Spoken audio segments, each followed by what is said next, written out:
Bienvenue dans l'émission La Grande Interview. Notre invité aujourd'hui est Monsieur Bienvenu Mabile Mono.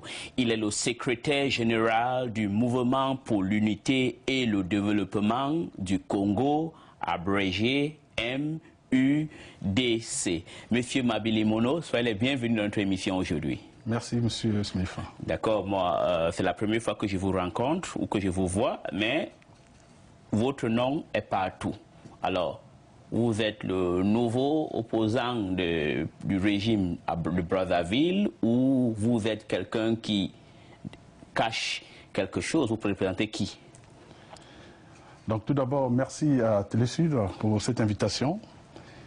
En ce début d'année, donc c'est pour moi un honneur. Donc, encore une fois, merci et bonne année aux éditeurs de Télésud. Et aussi, bien sûr, bonne année à M. Smith. Non, je ne cache rien. Je ne joue le jeu de personne. Et c'est vrai que le Congo, au Brazzaville, aujourd'hui, a besoin, effectivement, de voir émerger une jeunesse qui pense à l'avenir de ce pays, qui pense véritablement à l'avenir de ce pays. Et j'ai décidé justement de me lever pour justement montrer aux autres du monde qu'au Congo, il y a encore des jeunes qui sont capables de se lever pour ce pays. Alors voilà. Quand vous parlez de jeu, donc vous représentez vous-même dans le MUDC, c'est n'importe quoi, c'est un one-man party, c'est vous. Ah non. Non, évidemment. Encore là, je vous reconnais, vous êtes assez percutant. Non, ça n'est pas du tout, puisque vous m'avez posé la question à moi. Vous n'avez pas dit votre mouvement. Donc, je vous parle de moi, puisque vous me posez la question à moi. Mais cela étant, non, il s'agit justement d'un grand mouvement de la jeunesse. Et d'ailleurs, comme dans son nom le dit, qui vise à promouvoir des valeurs nouvelles pour le Congo et donc qui souhaite, en tout cas, porter le Congo vers son développement, ce qui n'a pas été fait depuis 50 ans. Mais comment vous pouvez développer votre pays? Vous êtes jeune, mais étant de l'extérieur, donc vous n'êtes pas quelqu'un, vous êtes l'opposition caviar. Ah, c'est une très bonne question. Non, écoutez, justement, ça tombe très bien que vous me posiez cette question, parce que souvent les gens se trompent.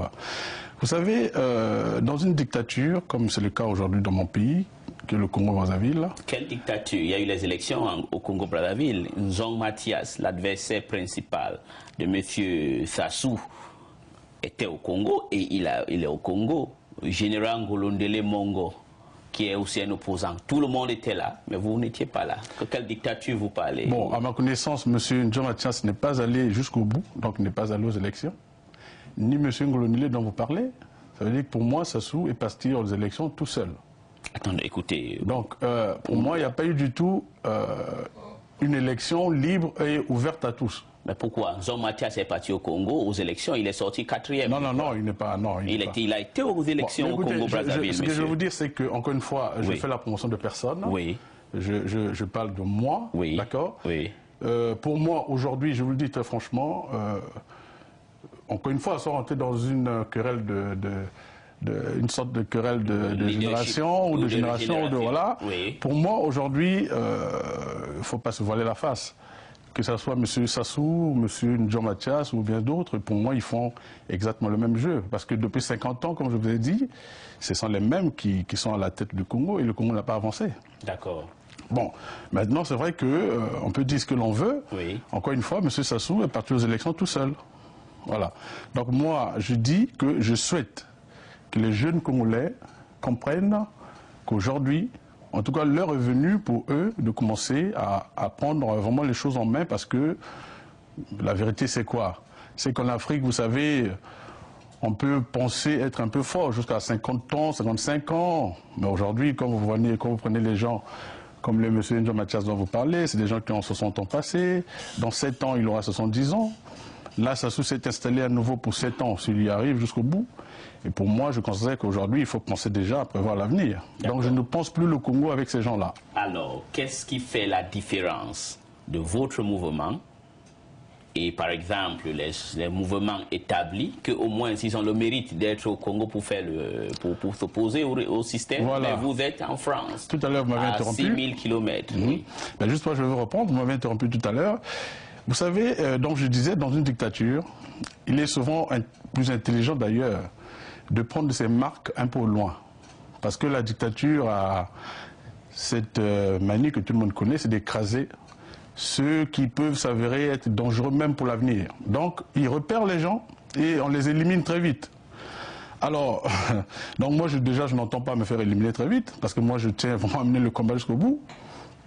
Et pour vous dire très franchement, ceux qui pensent que le combat se mène toujours de l'intérieur du pays, pour moi, ils se trompent. Parce que j'ai des exemples à le passé. Vous savez, l'ANC de Mandela, je suis convaincu que si le combat avait été mené en vase clos en Afrique du Sud, ils n'auraient pas eu des résultats qu'ils ont obtenus à l'arrivée. D'accord. Donc il faut créer les conditions de mondialiser, si vous voulez, parfois d'externaliser, si vous me permettez le terme, un combat, notamment dans des pays comme les nôtres où la dictature sévit. D'accord. Voilà, donc la stratégie, c'est de faire en sorte que le combat congolais soit porté aussi par l'extérieur du Congo. Exactement. Voilà. Mais, Monsieur Mabile Mono, je reviens encore. Vous dites que vous avez peur de votre vie. J'ai de bonnes raisons quand même. Pourquoi vous aurez peur? Pourquoi un homme comme Ngolo Ndele, moi je l'ai reçu dans mon émission, avec tout ce qu'il a dit, il n'a pas été inquiété à Brazzaville. Pourquoi vous, on va avoir peur de vous? Mais parce que je suis franc et entier. C'est clair. Oui, oui. Ça, au moins, on peut bien le dire. D'accord. C'est-à-dire qu'aujourd'hui, la réalité, c'est que, bon, moi, je ne vous cache pas, je connais très bien le milieu de ceux qui sont au pouvoir aujourd'hui. Oui. Je pense qu'eux savent aussi que je sais très bien que je les connais. Donc, oui. Quand vous êtes vraiment entier, ils ne pardonnent pas à ces gens-là. Donc, vous avez Mais quand ils savent que vous jouez un jeu, bon, ils peuvent toujours vous regarder. Oui, donc, vous avez sûr. travaillé à un moment avec eux? Non, pas que j'ai travaillé avec eux. Oui. Mais j'ai été assez proche d'eux, je dirais oui. Mais j'ai jamais, encore une fois, je n'ai jamais travaillé avec eux. Jamais. Moi, j'aime quand on donne des noms. Vous avez été proche de qui dans le système? Oh, ben écoutez, ce n'est pas un secret. Monsieur Sassou, je le connais très bien. Oui. C'est normal, c'est un président, tout le monde le connaît. Ah non, mais quand je dis connaître, c'est pas en tant que président de la République, non. Oui. Je peux vous dire même, j'ai parfois fait de fortes propositions à monsieur Sassou à l'époque, quand je pensais encore, peut-être à tort, aujourd'hui je le dis, oui, que monsieur Lissouba n'était peut-être pas la bonne personne. J'avais pensé comme beaucoup que M. Sassou, pour avoir, je dirais, échoué pendant 13 ans, avait peut-être tiré les leçons de son échec et qu'il pouvait venir apporter du neuf ou du nouveau, en fait des choses nouvelles pour le Congo. Donc j'y avais cru, comme beaucoup. Donc j'avais été, moi, parmi ceux qui ont cru à ce que Sassou pouvait revenir en ayant mûri pour faire mieux que ce qu'il a fait les 13 précédentes années. Oui. Donc j'ai fait des propositions, par exemple, je peux vous dire un exemple simple. Oui. Aujourd'hui, les Congolais parlent de Sassou qui fait la route de Brazzaville-Pointe-Noire comme si c'était quelque chose d'extraordinaire. Non, déjà, je peux vous dire, en 1998 déjà, vous voyez, on sort à peine de la guerre. Donc, comme je vous l'ai dit, j'étais encore assez proche de ce milieu. Oui.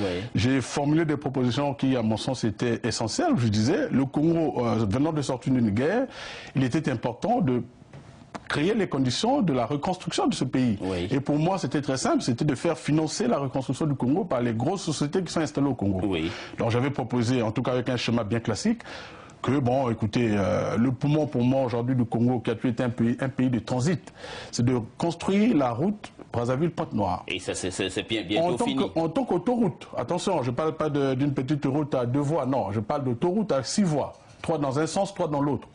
Et donc, j'ai formulé une proposition écrite, que j'ai donc fait passer à M. Sassou par des gens qui sont tout à fait autour de lui. Je peux citer les noms. Comme qui, par exemple? Comme M. Edgar Nguesso, par exemple, et bien d'autres, il n'y a pas que lui. Donc Edgar Nguesso a pris votre proposition? Ah, bien sûr, oui. Pour donc, donner... à monsieur, non, moi je demande à monsieur Edgar Nguesso, parce que Sassou en fait n'écoute que les gens qui sont de sa famille. Pourquoi vous dire les choses? Mais parce que je le sais. Oui, mais écoutez, pourquoi vous dites une proposition qui vient de monsieur X, même si elle est bonne, monsieur Sassou ne l'écoutera pas. D'accord. Il n'entendra pas compte. Mais quand ça vient de quelqu'un d'autre, même si si ça vient de quelqu'un d'autre, il le sait très bien, et que ça passe par aide de ses enfants, de ses neveux, il prendra cela au sérieux. Et moi je le sais. Je le sais fort bien, parce que je vous dis, je connais bien le milieu. Alors donc, je propose simplement, je dis, écoutez, nous allons faire une stratégie simple. On va faire voter par l'Assemblée nationale du Congo. À l'époque, c'était le Conseil supérieur enfin, on sortait de la guerre, donc. Et pour que M. Sassou se couvre, en quelque sorte, pour ne pas que l'on dise, voilà, parce que je sais très bien qu'il a été aidé parfois dans cette guerre. Alors, il ne fallait pas qu'il arrive... Oh, mais c'est pas un secret, pas les sociétés pétrolières, tout le monde l'a vu, ça a été écrit. Ils ont financé les sociétés pétrolières ont financé la guerre des deux côtés. Comme quelle société, par exemple? Mais à l'époque, c'était Elfa. Et ce n'est pas un secret. Elf a financé la guerre aussi bien du côté de M. Lussuba que de M. Sassou. Donc c'était un peu indécent après de venir dire aux gens, voilà, je vous demande de reconstruire le Congo. Parce qu'on pouvait lui dire, oui, mais attendez, c'était pas ça le deal. Donc moi je me suis dit, on va passer par l'Assemblée nationale, qui est la représentation nationale, on fait voter une loi pour la reconstruction d'un pays qui sort d'une guerre, ce qui est tout à fait logique. Et donc cette loi devait demander juste aux grandes sociétés de financer, puisqu'il s'agissait du projet que moi je considère comme essentiel, la route Brazzaville-Pointe-Noire, on devait faire par tronçon. Un premier tronçon qui devait être financé par ELF à l'époque, et un deuxième tronçon par exemple l'ENI, ou AGIP, enfin à l'époque c'était AGIP, oui, et puis Chevron. Donc je disais, pour que cela soit clair, ELF peut financer telle partie, on leur concède pendant un moment la gestion, évidemment avec tout le monde sait aujourd'hui que s'il y a une autoroute Brazzaville-Pointe-Noire, il y aura des infrastructures qui vont se mettre en place, les hôtels, les stations à essence, tout, vous voyez. Donc il y avait un retour sur l'investissement qui était possible. D'accord. Mais vous savez au Congo, vous savez ce qui se passe en réalité, c'est que tant que les gens n'ont pas de quoi tirer profit eux-mêmes, eh bien ils enterrent le projet. D'accord, mais actuellement, la route Pointe-Noire-Brazzaville est bientôt finie. Non, pour moi, ce n'est pas une route. Pour moi, c'est une bricole. Mais écoutez, monsieur Smith, moi je vous suis souvent, comme je vous ai dit. Oui. Mais vous êtes allé à Malabo, vous. Vous avez été voir ce qu'Obiangema fait pour son pays. Exactement. Et vous avez vu les routes, la consistance des ouvrages. Mais la Guinée équatoriale, c'est pas le Congo. Mais voilà. Et pourquoi la Guinée? C'est un petit pays, le Congo est plus grand. Mais raison de plus. Mais regardez, les États-Unis, c'est un grand pays, ils font de grandes choses. Mais vous ne pouvez pas comparer les États-Unis et le Congo, monsieur. Non, ce que je veux dire, c'est que quand on veut vraiment travailler pour son pays, on construit, mais véritablement. On ne fait pas des trucs juste pour montrer que l'on fait. Mais si votre réaction, c'est parce que M. Sassou ne vous a pas appelé. Mais écoutez, vous savez, si c'était le cas, si c'était que pour cela, je crois qu'aujourd'hui, il suffirait que j'aille peut-être m'agenouiller devant eux. Puisqu'aujourd'hui, c'est ce que tout le monde fait. Moi, j'en connais, moi, des noms. Voilà, vous savez, il y en a des ministres aujourd'hui, comme le monsieur Thierry Mungala, qui ont été ici, comme moi, qui ont fait beaucoup de bruit ici. Donc, Thierry Mungala un jour, sont allés s'agenouiller pour devenir ce qu'ils sont devenus aujourd'hui. Mais ça, c'est leur choix, c'est pas le mien. Donc, moi, je ne le ferai pas, c'est clair et c'est net. Donc, Thierry Mungala est allé s'agenouiller pour être ce qu'il est aujourd'hui. Exactement, et ce n'est pas un secret. Et vous avez refusé? Moi, je ne le ferai jamais. D'accord. Parce que moi, de toute façon, j'ai fait le chemin inverse. Voilà. J'étais avec eux et je suis sorti. D'accord. Lui, il n'était pas avec eux, il est rentré. C'est pas pareil. Mungala était dans l'opposition. Il a toujours été de l'opposition. Oh oui. Bon, maintenant, votre mouvement, qu'est-ce que ça représente? Mais écoutez, aujourd'hui, encore une fois, nous construisons l'avenir. Donc, il y a un travail de fond qui s'est fait pour d'abord conscientiser les jeunes, leur montrer qu'aujourd'hui l'avenir, ce n'est pas avec des gens qui parlent de chemin de l'avenir alors que ça fait 64 ans, 66 ans, 67 ans qu'ils vivent, ça se vit depuis 66 ans. Il est arrivé 66 ans, il n'a pas été président 66 ans. Il est arrivé, justement, c'est ce que j'allais vous dire, il arrive au pouvoir, il a 36 ans. Oui. Aujourd'hui, ça lui fait pratiquement le double de son âge qu'il est président de la République, vous voyez.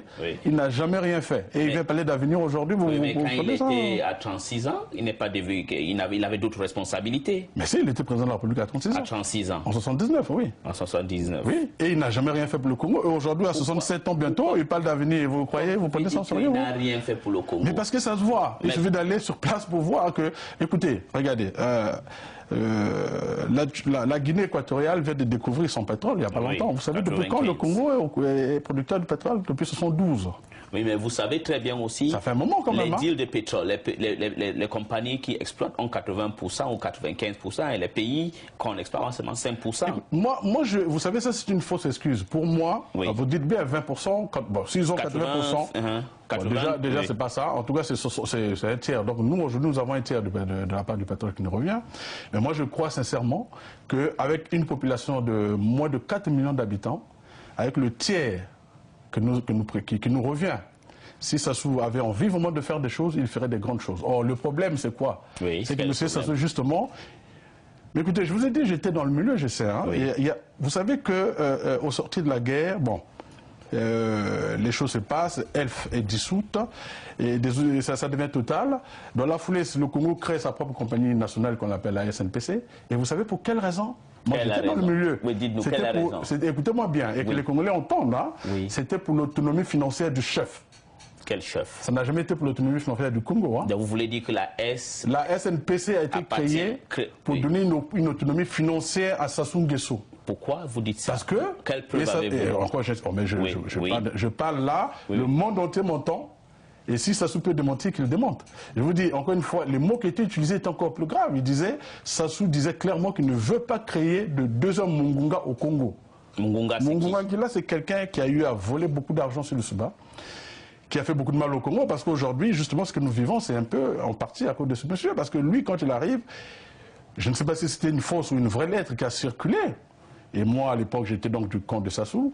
La lettre disait clairement que, et il écrivait donc au président du Souba à l'époque, il disait, très cher frère, nous devons tout faire, tout mettre en œuvre pour faire en sorte que demain, si par extraordinaire il nous arrivait de perdre le pouvoir, que nous soyons capables de nuire à Sassou. Pourquoi nuire à Sassou? Parce qu'il savait très bien que les services, tous les réseaux travaillaient pour Sassou pour son retour au pouvoir. Donc eux, ils se sont dit qu'il fallait prévoir en amassant suffisamment de façon à ce que demain, si par malheur le pouvoir leur était arraché, eh bien qu'ils soient capables de nuire. Donc vous êtes en train de dire aujourd'hui que Lissouba était irresponsable? Pour moi, oui, parce que dans tous les cas, ce qui est arrivé au Congo, si Lissouba avait été responsable, ça ne serait pas arrivé, évidemment. Parce que je vous dis, pour moi, j'ai toujours condamné le fait que Lissouba soit arrivé par la volonté de tous les Congolais du nord au sud. Et une fois qu'il arrive au pouvoir, eh bien, ça devient la division du pays en clans, en tribus.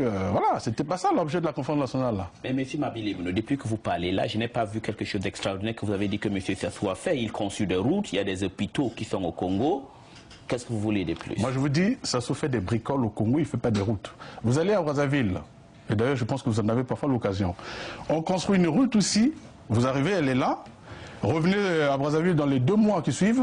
Cette route-là, elle est en état de délabrement incroyable. Moi, Pourquoi? Je n'ai pas vu. Moi, je vous le dis, parce qu'au Congo, il suffit qu'il pleuve. Ça fait combien d'années que vous n'êtes pas allé au Congo? Ah, mais je n'ai même pas besoin d'aller tout le temps, moi, au Congo. Écoutez, je suis allé au Congo pour vous dire clairement, la dernière fois, c'était en 2006. Et ça fait pas 10 ans. Et 2006, le Congo a beaucoup changé. Oh là, ça c'est vous qui le dites. Écoutez, encore une fois, je dis que construire des bricoles comme ils font, moi je ne le ferai pas. La preuve, comme je vous ai dit, j'ai soumis un projet à Sassou pour la construction d'une autoroute Brazzaville-Pointe-Noire à 6 voies et non d'une route à 2 voies. Parce que vous savez, c'est important pour le Congo. Si cette route-là est construite, telle que vous avez vu à Malabo là, oui. C'est que moi j'ai vu les images à Malabo, j'ai pas été, mais j'ai vu les images. Oui, j'étais à Malabo. Je vous assure que ça serait un déclencheur, mais grave. Parce que Brazzaville, Pointe-Noire, relié par une route aussi consistante, Kinshasa à côté, mais vous imaginez? Mais la route entre Brazzaville et Pointe-Noire, bientôt, ça serait inauguré. Bon, écoutez, vous insistez pour dire la route. Pour moi, bricole. Pour moi, c'est une bricole. C'est une bricole. C'est une bricole, étant donné l'importance que revêt cette route-là pour le Congo. Mais si vous aimez tant votre pays, pourquoi vous restez à l'extérieur? Il fallait être au Congo et puis faire ce que vous êtes en train de faire. Je viens de vous dire déjà une chose. Oui. Quand vous avez envie d'aller loin, oui. Il faut vous protéger. Oui. D'accord? Oui. Ça, c'est de 1. 2. Je suis venu ici, je ne dors pas, moi, j'apprends. J'apprends. Oui. Parce que moi, j'ai une expertise, moi. Hein. Oui. Je ne suis pas de ceux qui, aujourd'hui, arrivent brutalement aux affaires, alors qu'ils n'ont jamais, alors là, vraiment jamais fait d'expérience de preuve nulle part. D'accord. J'en connais, moi, des gens qui... Mais écoutez, je travaille en France, je travaille normalement en France ici, donc il est évident vous croyez que parce que vous travaillez en France, ça vous fait devenir des Yadoubé pour aller au Congo? Non, mais je veux dire par là que j'apprends. Oui. Parce que vous savez, monsieur Spiff, oui. L'avantage du voyage, c'est aussi apprendre ce qui se passe les autres. Exactement. Donc il est évident qu'aujourd'hui, ce que moi j'apprends ici, si j'avais la possibilité au Congo de le mettre en pratique, je le ferais. Mais le problème, c'est qu'au Congo, déjà, je veux dire, au Congo, on travaille 2 heures par jour. Qui finance le... Les gens arrivent au travail à 11 heures, à midi, ils ont fini.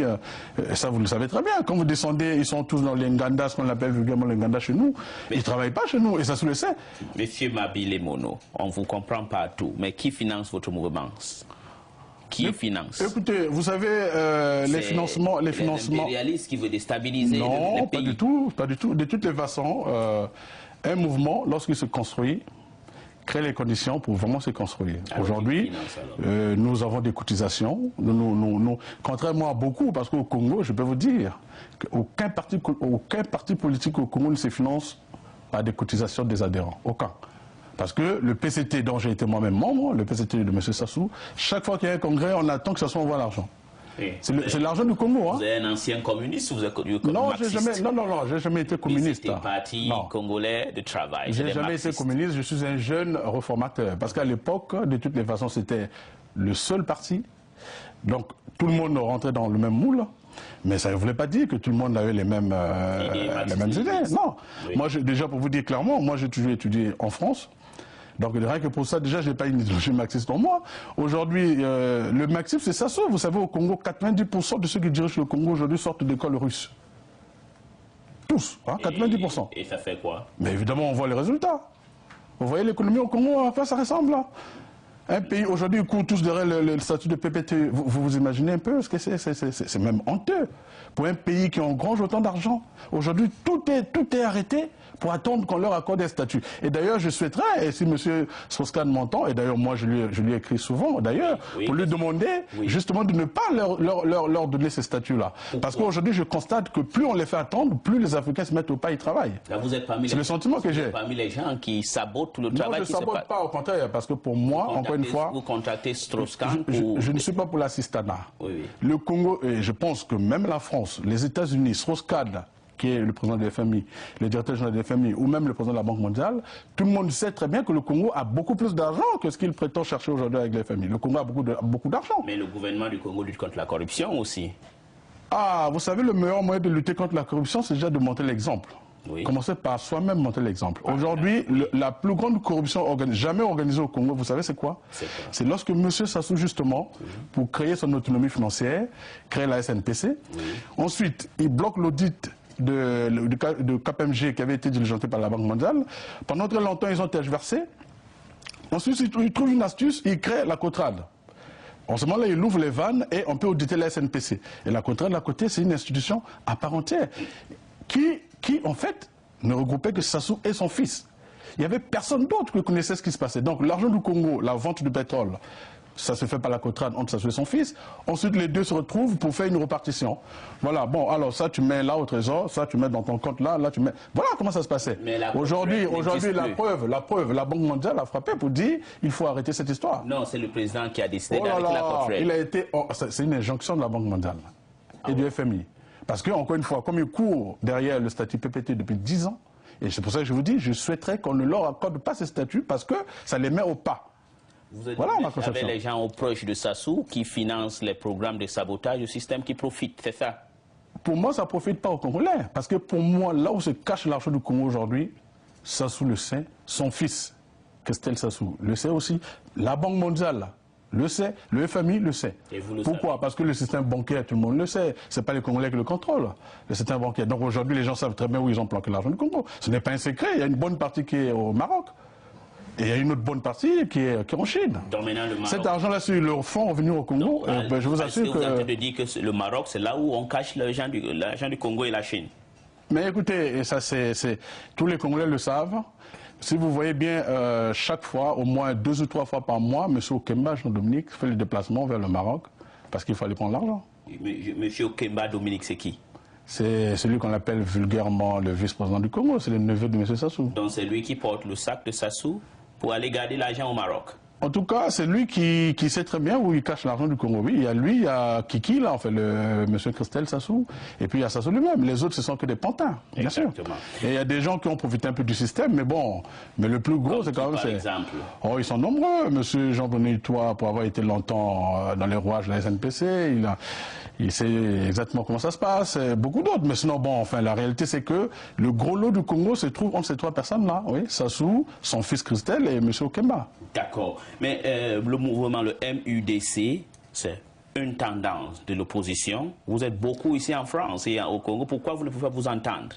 Écoutez, moi, nous avons des amis au Congo. Oui. Mais pour l'instant, la stratégie est simple, c'est de ne pas d'abord se faire démasquer. Parce que je vous dis, le jour où nous allons réussir notre combat, c'est le jour où le combat pour la liberté, je dis bien la liberté, au Congo, sera porté par l'extérieur du Congo. C'est-à-dire, je pense à une adhésion massive d'une bonne partie des gens ici en France, aux États-Unis. Le jour où ce combat sera porté à l'extérieur, ces amis-là se sentiront protégés. Comme ça s'est passé, je vous dis, j'ai un schéma très simple. C'est exactement comme l'ANC. Parce que si c'est que les petits Congolais qui... même les gens au pays qui a fait. Jacob Zuma, il était au pays. Justement. On lui a arrêté. Justement. Mais vous avez qui au Congo, attendez, vous n'avez pas bien compris. Le jour où le combat devient mondialement reconnu, les gens qui sont au Congo se sentent protégés. Parce qu'il est évident que lorsque le combat de l'ANC a été repris par les lobbies noirs américains, les Zuma et autres se sont sentis en protection dans leur pays. Parce que là, il devenait essentiel pour eux. C'est-à-dire qu'aujourd'hui, en ce moment-là, si vous arrêtez un Zuma, vous êtes au moins convaincu que le monde entier va créer au scandale. Donc, pour le moment, le MIDC est encore en construction. Nous avons des amis, nous avons des sympathisants, mais la consigne est claire. Pour l'instant, vous restez dans l'ombre parce que Sassou va vous éliminer. Or, le but, c'est pas de se faire éliminer. Mais il a éliminé qui? Monsieur Ntoumi vient d'arriver. Vous savez la liste. Oui, attendez. Vous parlez de la liste des gens. Vous allez nous donner on va vous donner une personne qu'il a. Mais Ntoumi, c'était un adversaire féroce. Il dirigeait les ninjas. Il est rentré. Pourquoi vous n'avez pas d'armes? Pourquoi on aura peur de vous, le MUDC? Voilà, parce que justement les armes, c'est ça qui intéresse Sassou. Sassou lui-même, il est revenu là par des armes.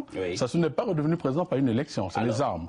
Donc le langage des armes... Il y avait 12 candidats aux élections présidentielles et il a gagné. Non, je parle... Monsieur Lussuba est président élu. Et ensuite, Sassou arrive en 97, c'est pas les armes. Et après, il fabrique un simulacre d'élection. Un simulacre d'élection. Mais en réalité... Sassou Nguesso n'a jamais été élu, jamais. Parce que la réalité, il faut voir le commencement d'abord. Hein. Mais une fois qu'on est là, ensuite, on peut bricoler les élections autant que l'on veut pour rester là éternellement. Mais ça, Sassou sait très bien qu'il n'a jamais été un président légitime pour le Congo. D'accord. En tant que secrétaire général de Mouvement pour l'unité et le développement du Congo, c'est un parti à obédience marxiste parce que c'est vous, le secrétaire général, qui tenez l'organisation. Le président, il n'est que figurant. Non, comme je vous ai dit, moi je suis de l'école française. Et d'ailleurs... La France n'est pas un exemple de démocratie. Non, mais ça n'a jamais été non plus... Enfin, je veux dire, c'est vrai que les communistes, à un moment donné, ont régné ici en France, mais enfin, la France, c'est quand même pas un pays communiste. Ça, c'est clair. Voilà, donc moi, j'ai étudié en France. J'ai fait des écoles dans des très bonnes études, dans des très bonnes écoles ici en France où on n'apprend pas du tout le marxisme. Donc je ne connais pas la théorie marxiste. Et comment vous avez fait pour avoir de l'argent pour fréquenter en France? Ah ben justement, c'est ça. Vous savez, moi j'ai eu une sacrée chance toute ma vie. J'ai été, moi toute ma vie, c'est l'État congolais qui m'a supporté. Très jeune, vous avez pris l'argent de l'État congolais, vous êtes venu ici pour faire profiter aux Français. Non mais justement, je vais vous expliquer. Très jeune, à 12 ans déjà, je suis allé à l'école militaire. C'est une école où on forme l'élite du Congo, vous voyez. Donc là, vous arrivez, vous êtes logé, nourri, habillé. Vraiment, je ne dépense rien, d'accord. Mes parents non plus. Ensuite, je finis là, j'arrive à l'université, je suis boursier, j'arrive en France, ok. Donc en fait, je suis vraiment quelqu'un qui a beaucoup profité du Congo. Mais je veux rendre justement à ce pays. Mais le problème est que ceux qui sont là ne veulent pas de ça. Parce que Sassou a une devise très simple. Hein. C'est que les bons doivent être les derniers. Comme ça, on marche sur eux. D'accord. Comme ça, ils viennent s'agenouiller, ils viennent se plier. Et les moins bons, on les élève, comme ça, ils font le jeu. D'accord. Moi, je suis bon, ils le savent, donc je n'aurai jamais ce jeu. Oh my good God. Et donc, vous connaissez là, à l'école des armées, que vous avez connu Edgar Nguesso? Bien sûr, oui. J'ai été à Pagui, les Costels dont on parle, c'est aussi des enfants de troupe. Les Willy, c'est tous des enfants de troupe. Les enfants de troupe. Voilà. Alors, on n'a pas assez de temps, on aura le temps de revenir. Je vous en prie. Mais dites-nous, quelle est votre impression sur deux choses? Premièrement, que Ntoumi vient à Brazzaville et que le club de réflexion des médias africains a nommé le président Sassou comme l'homme politique africain de l'année. Bon, vous savez, moi j'ai toujours été d'accord avec toutes les initiatives qui se prennent, notamment par des jeunes, des gens qui réfléchissent sur l'avenir de l'Afrique. Bon, si ce message, parce qu'il faut voir le message dans un sens aussi. Moi je sais très bien que Sassou emmène Ntoumi là, c'est pour jouer un jeu. Mais si ça peut servir, même pour que Sassou lui-même comprenne qu'en fait un pays, on ne le dirige pas seul, il faut ouvrir aux autres. Si ça peut lui servir à ça, parce que l'élévation que vous lui avez faite, ça peut aussi lui permettre d'avoir une certaine conscience. Donc moi je dis, je ne peux qu'applaudir, oui. D'accord. Voilà, et j'applaudis plus ceux qui ont pris l'initiative et non la personne bénéficiaire. D'accord, vous applaudissez les gens qui ont eu l'initiative d'encourager M. Sassou. Exactement, d'encourager Sassou parce que pour moi ça peut le pousser à s'améliorer. D'accord, hein? Ok. Voilà, mais je n'encourage pas ou je n'apprécie pas la personne, mais je veux dire, quand une initiative est prise, il faut toujours la voir dans tous les sens. Hein. Ok. Voilà. Bon, Monsieur Mabile Mono, c'était un plaisir de vous avoir parce qu'on a toujours compris parler de vous et votre organisation, le Mouvement pour l'unité et le développement du Congo. Brièvement, pour conclure, on n'a plus assez de temps. Quel message vous aviez à l'encontre des Congolais et la communauté internationale? Écoutez, le message est simple. J'ai eu la chance, je vais être rapide, j'ai eu la chance d'aller à l'Élysée. J'ai été reçu à l'Élysée. J'ai été reçu au Quai d'Orsay. Bon, je ne vais pas citer tout, mais le message était très simple. J'ai dit aux Français, aux amis français, parce que je vous ai dit tout à l'heure, je suis de l'école française, que les meilleurs amis de la France, ce sont les Africains qui travaillent aussi pour l'Afrique. Parce que en maintenant les gens qui jouent les intérêts de la France à fond, mais qui négligent les intérêts de l'Afrique, eh bien, ça crée l'anti-français en Afrique. Donc moi, je souhaite que la France pense à ses vrais amis, c'est-à-dire des gens comme nous, qui voulons travailler pour les deux pays. Moi, j'ai une double culture, j'ai ma famille qui est française, mes enfants sont français, je considère que je suis congolais et français. Donc si demain j'ai la chance moi d'accéder, je travaillerai aussi bien pour la France que pour le Congo, parce que je pense que c'est là, c'est dans l'intérêt des deux pays seulement. Voilà le message. D'accord, merci monsieur Mabile Mono. C'est moi. Secrétaire général du Mouvement pour l'unité et le développement du Congo, MUDC. C'était la grande interview avec Ellie Smith. Et si vous voulez réagir à cet entretien, écrivez-nous à rédaction@telesud.com ou si vous voulez m'écrire personnellement, écrivez-moi à elliesmith@yahoo.com.